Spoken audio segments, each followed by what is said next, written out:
Hey, good morning. It's Saturday, May 22nd. Just have two more to go on Joseph, two more videos. We could obviously spend a long time talking about Joseph and his life and how important it was. But today I want to talk about 13 years.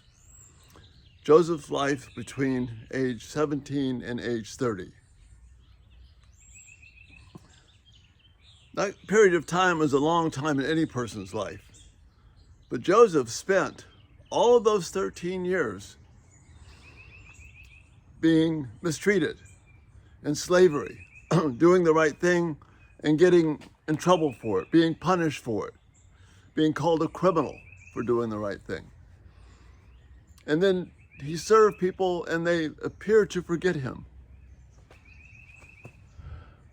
So why is God leaving this 13-year period in Joseph's life when he has matured, is doing the right thing, bringing honor to God, and yet there appears to be no response, no immediate reward or just any indication, Joseph, you're doing the right thing. What he had was the word of God and he hung on to it. This is important because, you see, this was happening for more than just Joseph. Joseph is one of those stories, one of those in the recorded Bible that David had access to and that the people of God had access to. Those books of the law, it wasn't just about the law. It was about living out the law and about trusting God. So when David talks about waiting on the Lord, he's not forgetting about Joseph.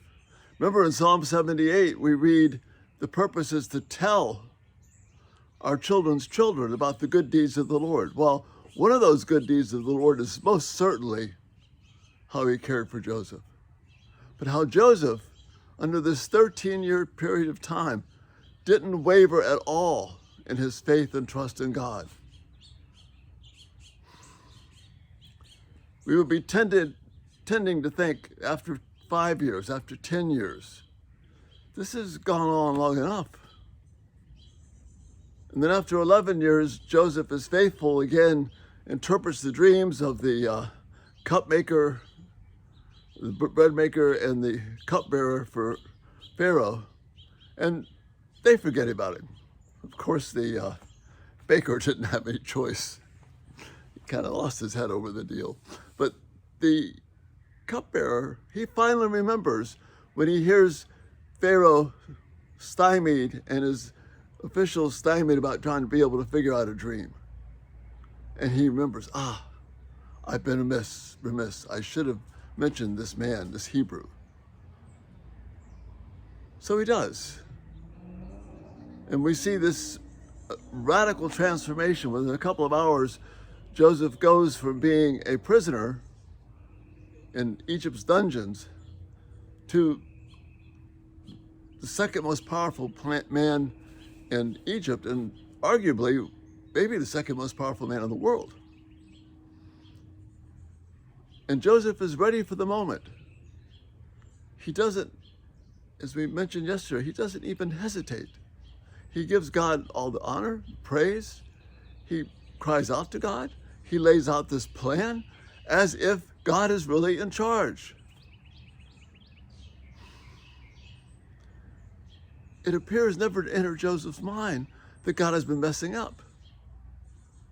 And Joseph calls it suffering. He knows he's been suffering. He knows he's been struggling. But he never questions God's goodness and faithfulness.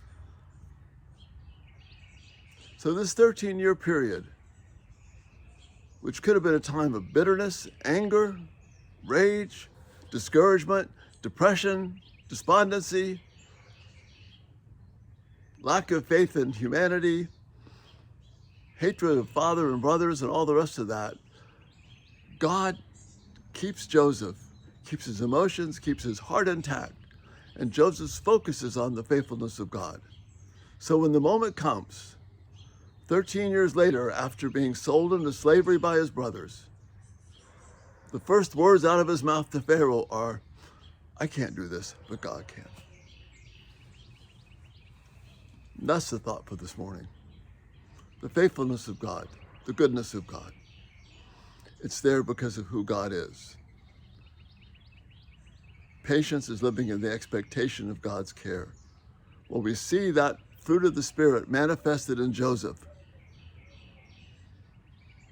as an example for you and me to hang on and rejoice in the beautiful character of God, and that he is worthy to be praised regardless of our circumstance, even because of our circumstance. 13 years. Think about it. You have a great day, and Lord willing, we'll see you tonight we'll finish up Joseph. All right, we'll see you soon. Bye-bye.